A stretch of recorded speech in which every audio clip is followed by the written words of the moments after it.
like you had one time, folks. Yeah. You get with me, you, and get Big Boy, get about 3 or 4 of these guys who done been in this system type shit. Yeah. I know I can't be on the video. I can't be acting on the video with y'all. I can be on audio. Yeah. And we need to have a goddamn round table like that too when you get a chance when all these guys get together. They got time. And we can just throw some shit out there back and forth however it is and just go from now like that. That makes sense. What's going on in that motherfucker right now though, bro? Man, shit, right now everybody's just cooling, but like I was telling you the other day and stuff, they got a situation, bro, well, like we were talking on a while ago. What done happened now is, bro, once you get these guys together and you put all of them in the same dorm, because you know what they doing now, they segregating folks, meaning they separate niggas. They put niggas, whatever your kind is, you going in there with them. Okay. So if you a Crip, they establishing a Crip dorm. But if most likely the Crips can get along with, they ain't oppressing nobody and stuff like that, then they gonna be mixed in with general population, regular niggas, Muslim, whatever, no blood though. But then you got GDs and stuff, they mix it, but before the blood, they are putting all these niggas in one building by themselves because there's so many of them now, man. You hear me?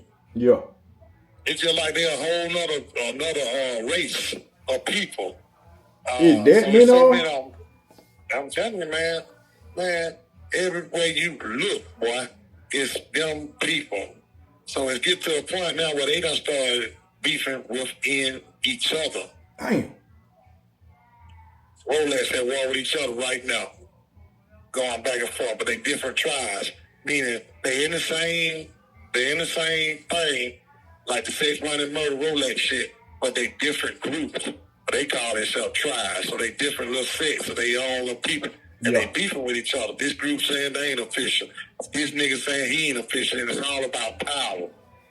Somebody got to be on top. And these niggas got to have power. So if he ain't got no power, he ain't got shit. Yeah. Yeah, so they really to kill and die about the power. But if you think about it, you ain't got no power. Bro. Who got the power is the white man. Big Brother got the power because he the one looking at that camera from his house on his cell phone, showing his people on the street at the golf course. Look at these stupid ass niggas in here. Killing each other. While they in the golf course shooting the tee, he's showing them what's going on inside the dorm right there in real time. And he out there on the golf course with these judges and senators and all these hunkies. Yeah. So that's why I don't give a damn about them. And I ain't on no military shit. I ain't no racist. I ain't president. But what I mean, I'm a realist. Yeah.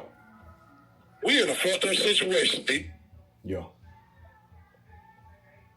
So that was it. Yeah, that's all it is. And that's why I ain't been able to holler at you because the nigga, and it's funny too because the nigga whose phone that I be using, right? Yeah.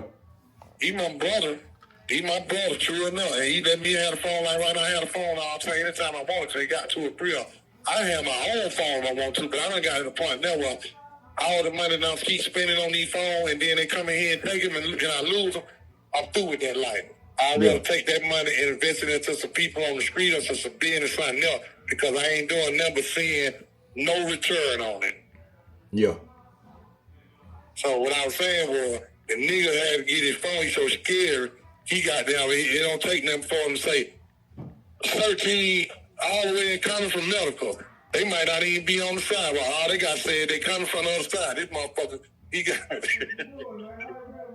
he coming to get this motherfucker phone.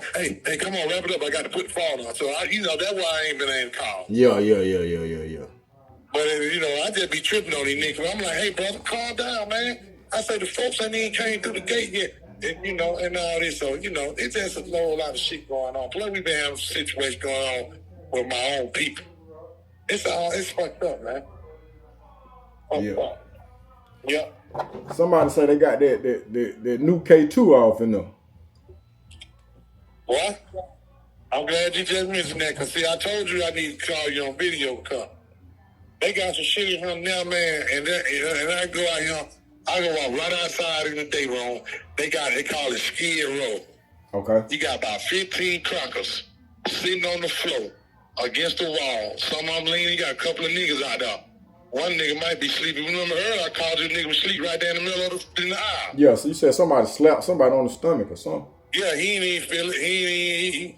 Listen, they got some shit in here when they knock you out.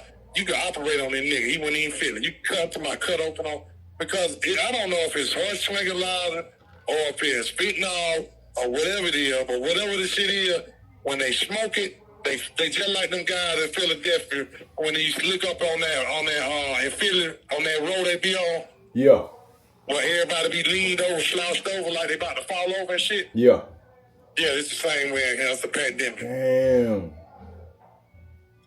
Man, they folk coming here for count time, and I know you know this from way, way, way back in the day. Count time is no joke for these people. Right. If you get fucked up on a disrupting account, what? Yeah. That's a great deal. That's the highest deal you can get. Right. A disrupting count. Man, these niggas being these crackers in here, they folk, these girls coming here to count. These motherfuckers be done fell out laying and they all tore up, all in the middle of the floor. Mm-hmm. They all fucked up. Damn. Yeah, they got a new form over here, and it's killing them. That's why I keep telling you, these crackers and niggas getting out of here with addiction, man. Real They're addiction. addict. Yeah, real addiction. Full-fledged addict. How you gonna change? How you gonna... I'm talking about these guys that maxing out or going straight out the back door with their brown khakis on. How you gonna leave out of here with a strong addiction to cream, that's meth? You addicted to meth, you addicted to cigarettes, you addicted to scripts, which is the K2, and everything else under the sun. You ain't gonna make it. That's recidivism right there in the making. That's a recipe for recidivism. You hear me? Yeah, from a business aspect. That's what we fighting again. Yeah, we trying to stop this rate of recidivism that these niggas are going out, but how are you gonna stop it when you leave the prison a junkie? Dang. Black, white, Mexican, it don't matter. They are leaving the prison system junkies. Weighing 150, 130.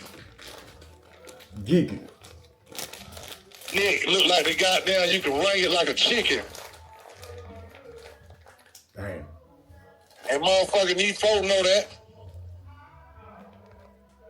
Seem like they about to... Is they building some new prisons? Yeah, they got one they building for all the heavy hitter gangbangers, homeboy. It's down there in goddamn Washington County, up there, wherever that shit is, about Washington State Prison up down. Washington charge. They build a new prison, they gonna hold damn near 4,000 niggas. And everything computerized and smart. They got shit in the walls and the bricks that gonna block phone signals. So you get a cell phone, it's just gonna be a phone. You ain't gonna be able to do nothing with it. Oh yeah, they got it all messed up. They got, but see, these are for the heavy hitters. These are the big time niggas. The niggas who say they willing to go and lay behind the door with $100,000 and they can do their time like that. They gonna make a zap out of you because, yeah, you may have over $200,000 or $300,000 because you know now it wouldn't have been the rich guys in prison back when we were locked up. Right. You know, when I say that, I'm saying that in all earnest, meaning there was only 1, 2, 3, 4 niggas around the compound that niggas knew had money. And niggas said, okay, these the niggas with money, these the niggas running the show around the prison. It was known. Yeah. What happened is, when that happened is, and I ain't knocking no nigga for what they do to get their paperwork. But what that happened is, when all these young guys started doing all this stuff to get all this money that they floating around in here with. Yeah. Because you got the average young nigga in here walking around with $50,000 on Bitcoin. Huh? So, yeah, the average young nigga walk around here with $30,000, $40,000 easy on Bitcoin from the work that they putting in. So, you gotta understand, when you got niggas like that, you can't tell no nigga like that, man, anyway, man. Nah, he ain't trying to listen to nothing, because he got it all figured out. He ain't finna listen to nothing. The only thing he gonna do is tell you, man, yeah, okay, whatever. He gonna boss up on you, he gonna get stupid. Yeah. And that's just the way it is. So you really got to stay out the way. All the time. That's me. That's the OG. It's me. I stay out the way.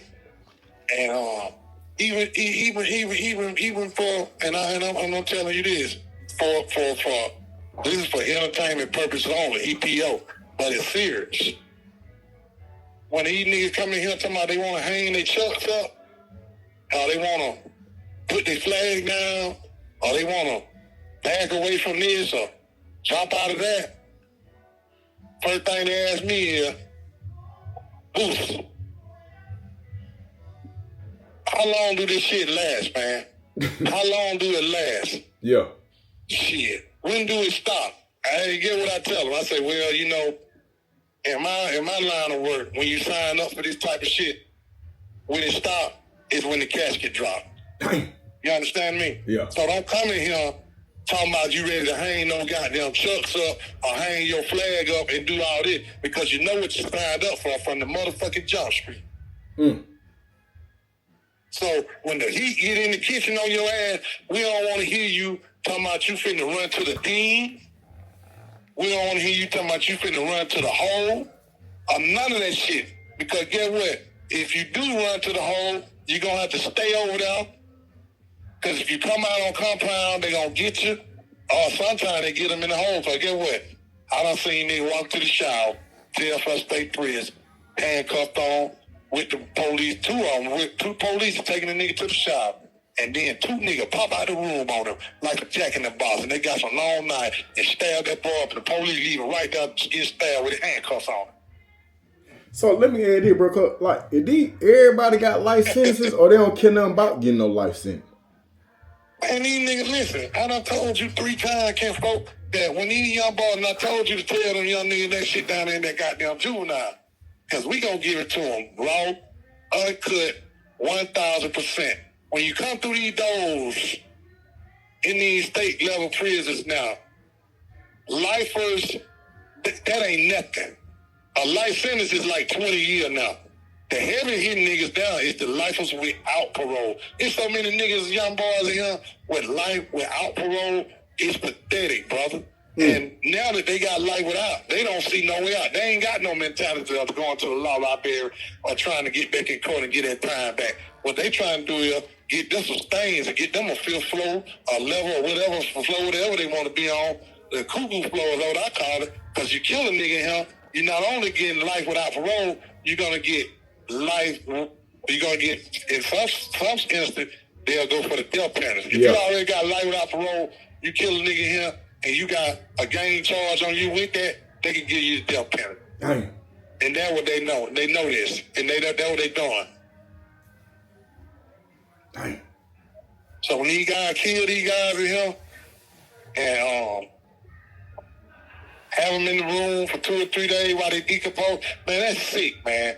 Because you got to think, if I'm in the hole with you in a 2-man cell and you dead in this bottom bunk down here, and they done came through 5, 10 different times, bought trade for 2 days, and they ain't smelled that funk yet, and they ain't saying that, that's how this shit going, because they understand. Motherfucker be dead for 3 days before they ain't find him dead, man. So a nigga sitting in the cell with a dead body.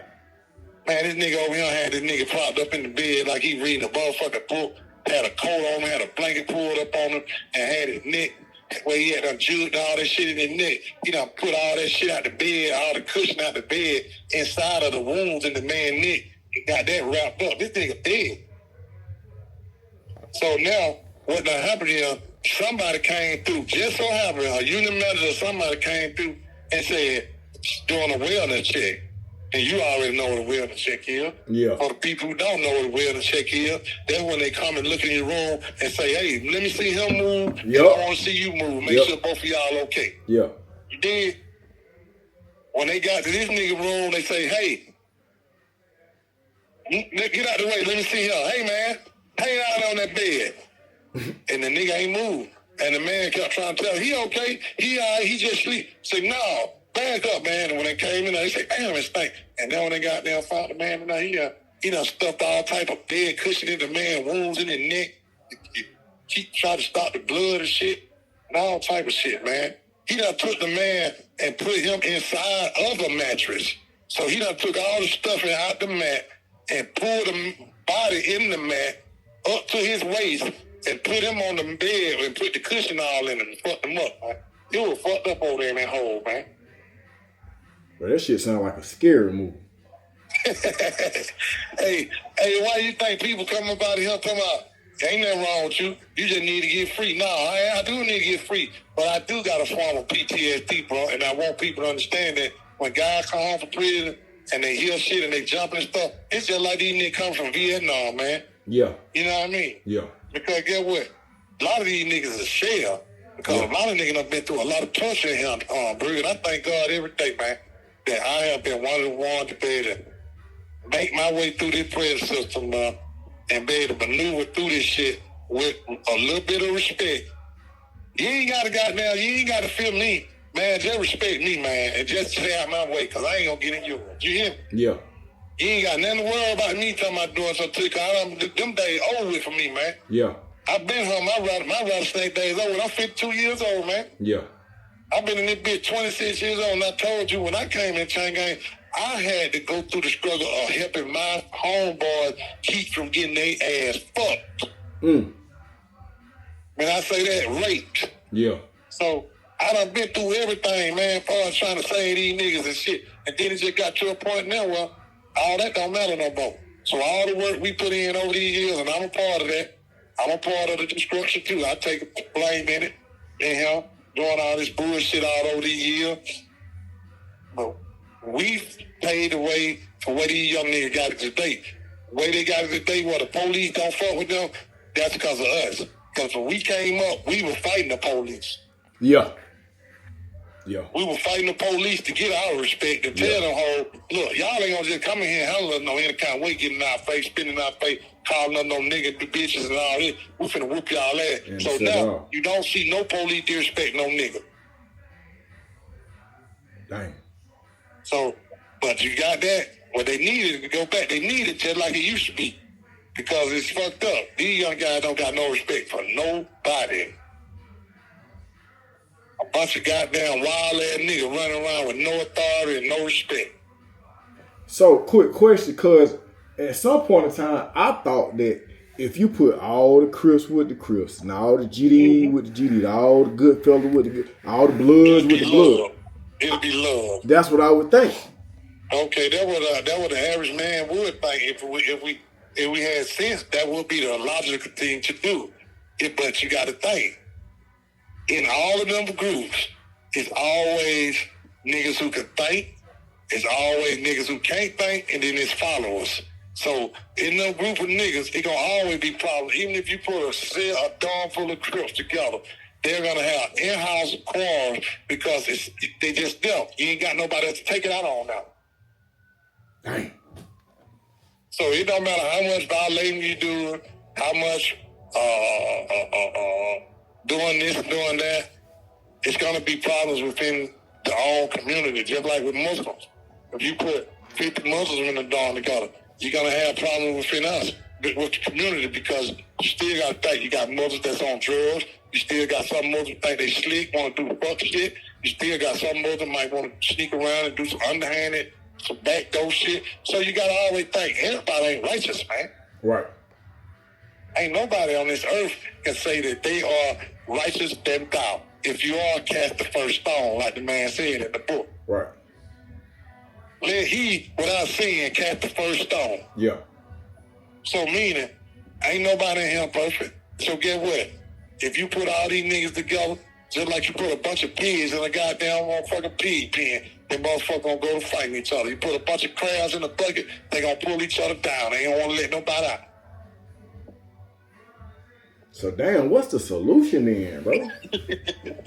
Because you gotta be cut. You gotta be cut different. You gotta be cut different to even survive in this shit. To even be breathing, you gotta be cut all the way different. Not to subject yourself to the drugs, the fuckery, and the avoidable drama. You gotta be built all the way different, bro.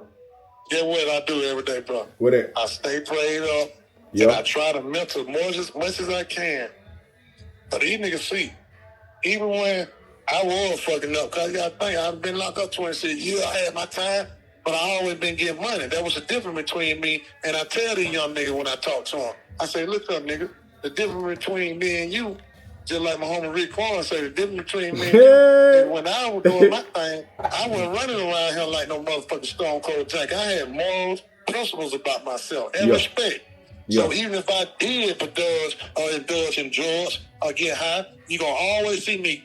My clothes gonna be clean and white, creased up. I'm gonna have some fresh shoes on. I'm gonna have some jewelry, and I'm gonna be looking good. The only thing that fucks you up with that is when you get money and doing drugs with him, you start doing so much drugs because you're able to get so much. You know what I'm saying? That you go slap out the door. And that's what'll happen to a lot of niggas when you get addicted to drugs and here you got money, you'll go out the door. Sometimes you're OD and all like that. Your question is the solution. I think I told you that the other day, last time. They're going to have to start from the inside because it's rotten, man. Yeah. Because these young boys, you got to think, these on the street, I don't know if they listen to you when you be trying to give them some good game and stuff, but I tell you what, when you talk to them in here, it's just like you talking to a damn zombie. Yeah. Because they only got one thing on their mind now because they in this shit. It's all about the game. It's all about what they got going on, and it's all about how I can get some money. That's all. Damn. Yep. Shit, but you know how to stay out the way is like I do, bro. I do it every day. I stay out the way. I mean, I'm in an open dorm, so you know I can't go in my room and close the door. So I got to deal with niggas when I wake up, I look to the right of me. I got to look at niggas up at top and bottom, a nigga on top of me. And then when I look to the left, I'm looking at a nigga on the bottom and on top. Nice. So I'm around niggas. So what I got to do is I got to have my own peace of mind. I put my tent up and I stay in my cut. When I want to go out, I go and get me some ice, get me something to drink, get me something to eat, and then I come back in this cut. That's the only way you're going to stay out the mix, because if you go to hanging with niggas and sitting on nigga boss and indulging in this shit, it's going to cause problems. Yeah. That's it. It's easy to stay out the way, but you got to know your limit on what you're doing. If you ain't doing nothing, if you know you're a civilian and you go to the store every week, you need to get in a dorm where it's a structure to where they're not going to rob civilians and just pick on folks and bully people. Because that's another thing they're going to check out. These young niggas will bully the hell out you, boy. If they get you in them down bad and if they can get 400 bars out you every week, they're going to keep putting the press on you. That's extortion. Yeah. So what this what the chain gang is to with white guys that go to the store every week and niggas that's weak. Extortion racket. I want them store goods because I got to have them. I don't care nothing about what you got to do. I want what I want. You understand? And they be wanting the 100 bars, the beef and cheese stick, and the shit they sell in the motherfucking gas station out there. Dang.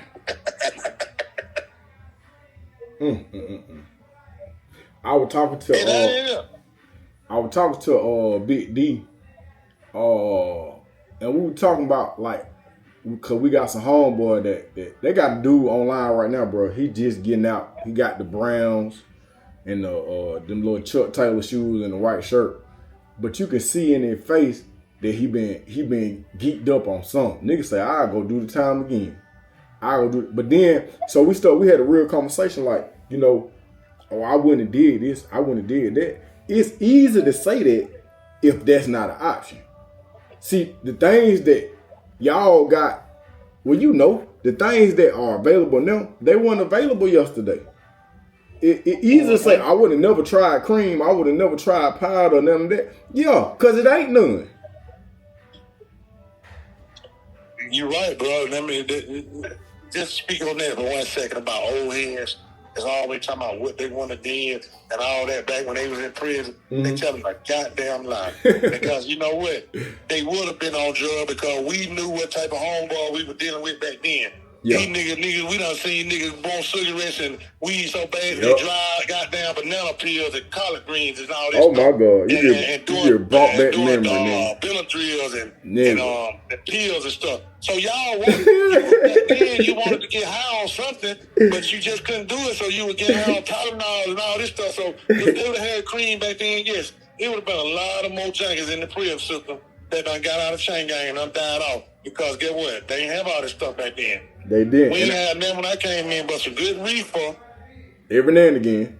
And that's why a lot of niggas that came in prison in the 90s that were junkies on the street, that had to do 10 and 20 years, that was on crack real bad, and goddamn came to prison and straightened up because there wasn't no drugs in him. So you ain't have no choice but to straighten up. You ain't have no crack no more. Damn. So some of the roughly crack heads that I know for a fact that came to chain gang and turned their life around and came home and came up because there wasn't no crack. If them niggas would have had crack and cream back then, wow. That would have been fucked up. And there would have been a lot of niggas, more niggas getting there and raped. But goddamn, that cream don't do nothing but make them get freaky, man. Damn. Ask anybody, man. That cream don't do nothing but make them goddamn get freaky. Hey, man, I can only imagine if they had. That's another reason why I ain't partaking in shit. Yeah. Because I don't need nothing that gonna fuck with my set drive. Yeah. You try to jack and you can't get it right. You keep No. And these young boys in here already young, and they on that shit, man, and they be fucked up. That shit got them fucked up. Ain't no more niggas standing around doing like it was before you came home and niggas be jacking and stuff on these girls. Yeah. They don't do that stuff no more. Huh? You know what I mean? Yeah. No, they don't do it. You don't got no jack me in here no more. You might see one nigga try some old shit like that going up there and pulling on his Johnson. But they don't do that, man. That shit plain all that shit over with, man. It's a new day. These young guys look at shit like that, they shine upon that. Because you gotta think for they come from a real feminine era anyway, most of these young niggas. They come from the tight jeans. Yeah. So they that shit scared them, man, when they see niggas start talking stuff like that. These young boys, they feel that type of shit when you start telling them about what happened back in the days in him. Yeah. Yeah. So they don't be want to be around that stuff. So niggas don't do that no more. So you gotta think. Niggas now, what they do, so these young niggas hands on. They want them a hoe for real. They want to get them some pussy. What you talking about? Hey, look, man. I be talking, man. You gotta let me know on our conversations on far as on what what's gonna be not edited out or cut. Cause I'm uncut, man. Yeah. So I know a lot of the stuff we can't, on that social media, bro. Yeah. So, We're gonna stay you safe. just let me know, and then I just have to just rectify myself. Cause once I get going, man, I know. So we'll just stay away from it. We'll just stay away from it. Yeah. Damn, bro. Hey man, what your schedule look like this weekend? Man, really, bro. Tomorrow is Saturday, right? Okay. So I'm free on the weekend. I ain't working on the weekend. So whenever you get with me, man, you just let me know, man, and I'm here. Hold on, give me 1 second, bro. Give me 1 second. Okay.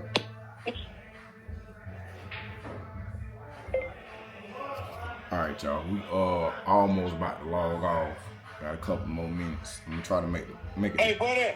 Hey, they don't got some ice yet. The ice out there.